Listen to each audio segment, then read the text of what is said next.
This is Robert Goodman for Positive Strokes. I'm glad you have some time. Yesterday we talked about step one in the program of recovery. We admit that we are powerless over alcohol and drugs that our lives have become unmanageable. But today we're going to talk about step two. Came to believe that a power greater than ourselves can restore us to sanity. The second step is necessary if we expect to achieve ongoing recovery. The first step leaves us with a need to believe in something that can help us with our powerlessness, our usefulness, and our helplessness. Yes. As we realize that we have no control over drugs and alcohol, that it has destroyed our lives, we need some help. Step two says that we need a power greater than ourselves can restore us to sanity. Some people use the program of recovery. Some people believe in God, Buddha. Some believe in the stars. Some believe staying positive. Some believe in smart recovery. But we need to have something greater than ourselves because ourselves have destroyed ourselves. We can't do it alone. We need some help. So some of us go to the program of recovery, which is this 12-step program. And we admit that we're powerless of alcohol and drugs, that our lives have become unmanageable. Once we believe that 110%, then we can move on to recovery, to phase two, which is step two. Came to believe that a power greater than ourselves can restore us to sanity. Me personally, my higher power is God. I choose God because I believe in God. But this is my program. It's not yours. Everybody has a different program that works for them. Everybody does not have the same program of recovery in the program of recovery. Came to believe that a power greater than ourselves. Let's use an example here. When your car breaks down, you don't have the knowledge or the ability to get it fixed. Fix it yourself. To fix it yourself. You don't know. You may know some ins and outs, but you don't know. So what you do is you go to someone that is a professional that has license, that they've been to school or they've learned, and they can fix the vehicle and get it running the way it should be. So you rely on someone to help you take care of the problem and guide you in the right manner so that mess or situation of your car will not come again. In the program of recovery, we have someone in the program that has some time, that's been through the ropes on a daily basis, probably for years, that experienced a lot of things that could give the insight to help me recover. Because I can learn from their strength and their hope and their courage in the program of recovery. Came to believe that a power greater than ourselves can restore us to sanity. Step one, step two, and step three are vital steps that you must get 110% to complete the 12 steps. You need those three steps. One, we admitted that we're powerless over alcohol and our lives have become unmanageable. Two, came to believe that a power greater than ourselves can restore us to sanity.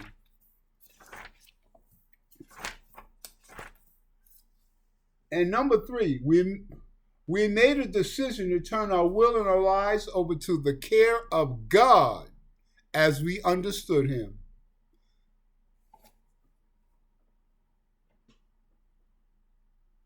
So, we must turn our will and our lives over to the care of God, of our understanding, our higher power, to direct our paths.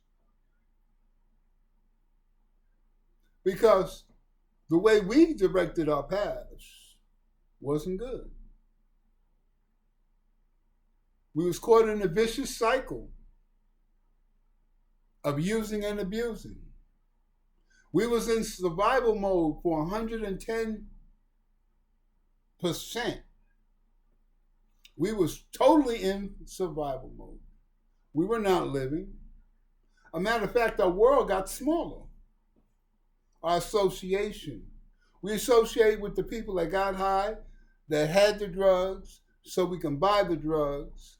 Those who were homeless, that was living the same type of lifestyle that we was, these are the people that we associated with. And we would associate with them because nobody else wanted us around, and we didn't want to associate with people that wasn't getting high. We wanted to associate with people that was getting high, doing the same thing that we were doing. But also, we realized that out there in the streets, people using drugs, if you don't pay attention or pay close attention to yourself and what you're doing, you may get robbed of your drugs or your belongings, the little bit of things that you have. So you have to pay close attention. Just because they say they're friends doesn't mean that you're friends, and you know that. Because you've experienced the pain of losing stuff while you thought that these people that were in the street doing the same thing that you was doing was there to help you.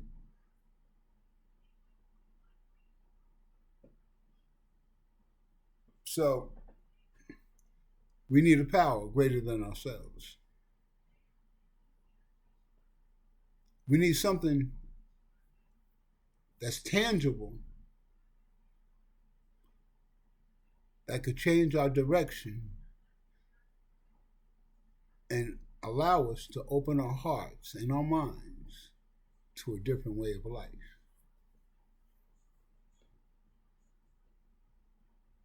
It doesn't matter how long you've been out there doing what you was doing. It doesn't matter. What matters is that you made a decision to change your life, that you do not want it anymore, that you need help. So you're reaching out to programs of recovery. Some may go to meetings. Some may go to detox and then go into a long-term treatment program. But none of this will not work unless we are willing and we admit that we have a problem and we want to change.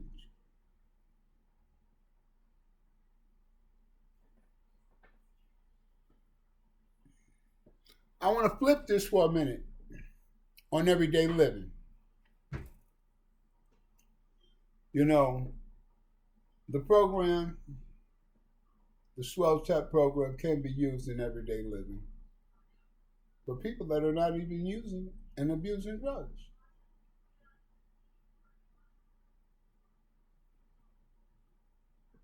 Step one, we admit and we know that we have no power over people, places, and things. That we have very little control.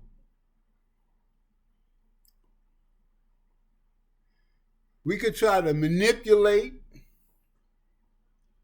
We could try to persuade people to do what we want them to do for our own benefit, but we have no control over what a person say or do.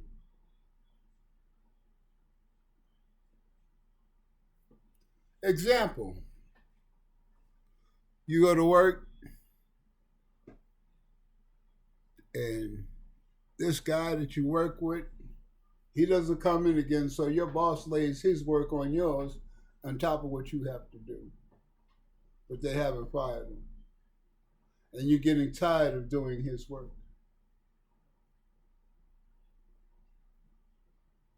Understand that you have no control over that gentleman coming to work. Understand that your boss has to get this work out because his boss is telling him he needs this done. And he has to use who he has that's working at the company at this particular time to get the work done. And it just happened to be you. You feel like you're being cited or you're being overworked. Doesn't you think that needs to be a conversation with you and your boss? Explain how you feel. Example. Well, sir, he keeps taking off and I'm constantly doing his work and it's making it hard for me to finish all that I need to finish that you want me to do. And I'm trying to do his work and my work and get it all done in a day's work. And it's very hard.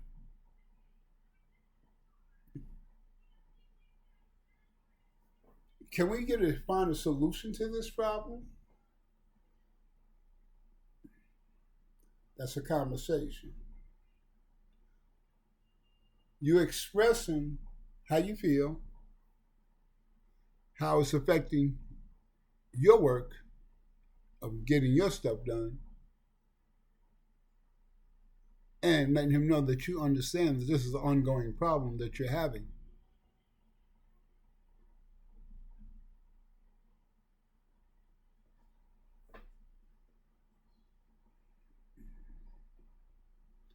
But you should not be upset because through the grace of God, you're still working. You have a job. You're taking care of your family. You don't have to worry about losing your job because you are a dependable person.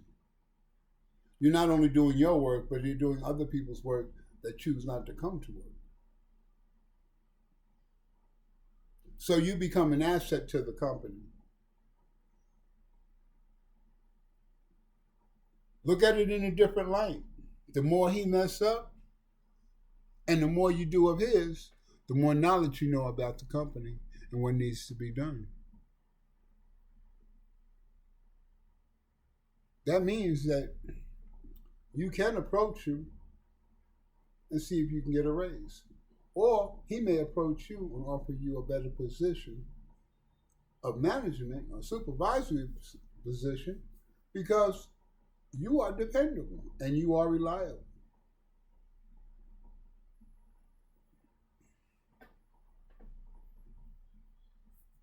Came to believe that a power greater than ourselves can restore us to sanity.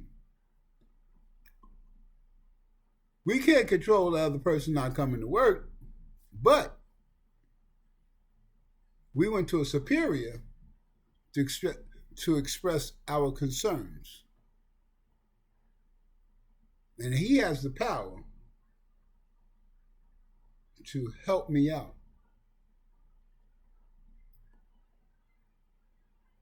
Sometimes things don't go like we want them to go.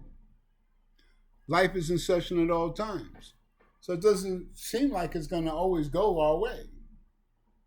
It could start to go your way, it could go the other way. I mean, life is in session. We have no control.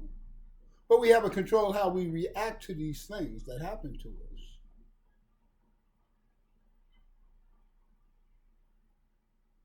When we realize that our problem of addiction has destroyed our lives, and we look at what we've done in a clear head, not clouded by drugs and alcohol, then remorse and shame sets in.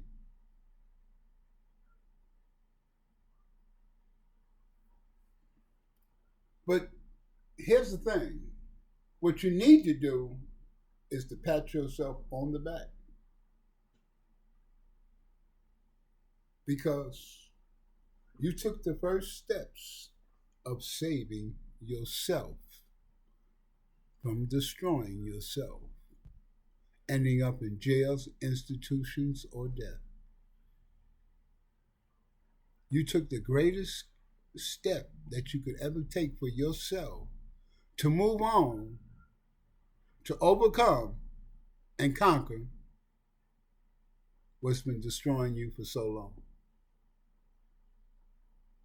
You are a hero to yourself because you are doing the work to save yourself.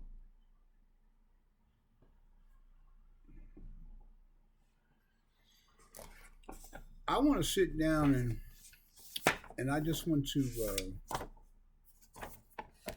read something for you.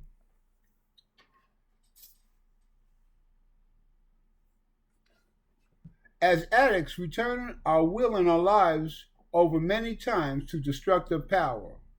Our will and our lives were controlled by drugs. We were trapped by the need for instant gratification that drugs gave us. During that time, our total being, body, mind, and spirit were dominated by drugs. That's right. Because we always had it in our mind, in our system, so it affected our mind, our thinking, and our way of life.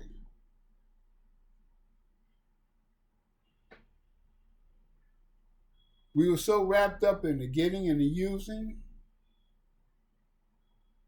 and not getting stolen, not getting no bad dope.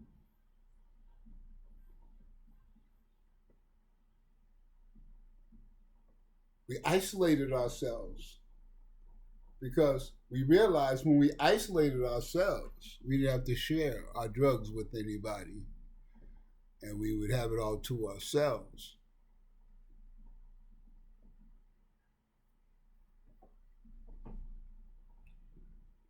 So, we came to believe that a power greater than ourselves can restore us to sanity. It could be God, it could be a social worker, it could be another recovering addict, it could be a sponsor,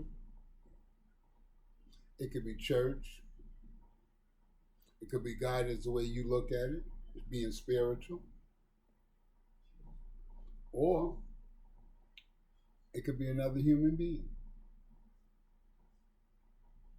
The point the 12-step program is making is that we got to find something higher than ourselves so we can work on the road to recovery.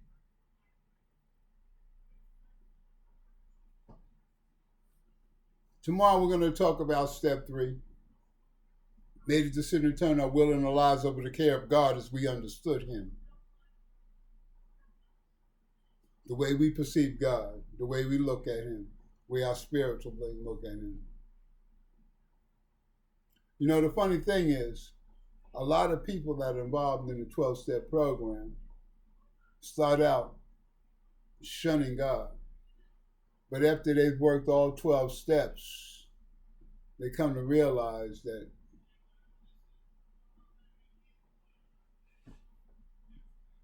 it's a spiritual program for complicated people. We make lives complicated.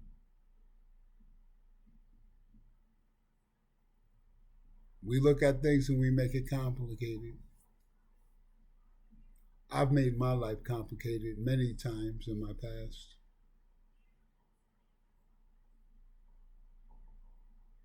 But as now, I have gained some inner peace. I've worked all 12 steps of the program of recovery. I have some clean time. And I live life on life's terms. Every day's not a great day. Good things happen to bad people. Bad things happen to good people. Things happen. Life is in session at all times. I try to not act on feelings, but on facts. Feelings will get me in trouble because it'll make me have a perception of something, and I'll make a wrong decision and do something wrong, which would cause me some pain.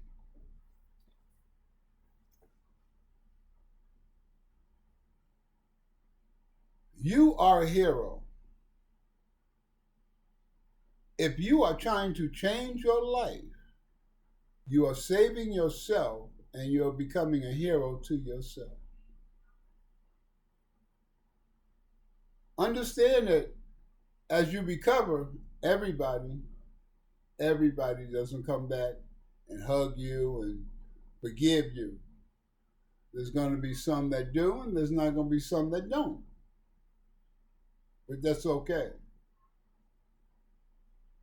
Because when you forgive them and let them feel what they feel and express and live their life the way they want to live it, and if it's without you, that's their choice. But the interesting thing is, you're not high no more. You're not homeless no more. You work in a program of recovery. You're looking for a job, or you have a job now. And you're taking care of yourself the right way. You're not going into stores and stealing anything. You're paying for your items. You're becoming a productive person of society. Understand this, though. Don't let money, property, or prestige divert you from your primary purpose in staying clean. This is Robert Goodman from Positive Strokes. Tomorrow we're going to talk about step 3. We came to believe that a power greater than ourselves could restore us to sanity. That's 2. I'm sorry. That's 2. 3. We made a decision to turn our lives in the will of the care of God as we understood Him. That is step 3. So y'all have a great day. It's Friday. Treat yourself, not cheat yourself. Meaning, pat yourself on the back that you clean and sober today. You know, the greatest thing for me was I would wake up and have cigarettes in my pocket and still have some money in my pocket. That made me feel real good. I didn't wake up without no cigarettes, and I didn't wake up without no money.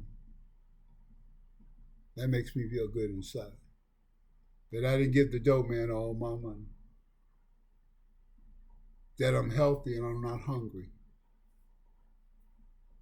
The blessings of recovery are the simple ones.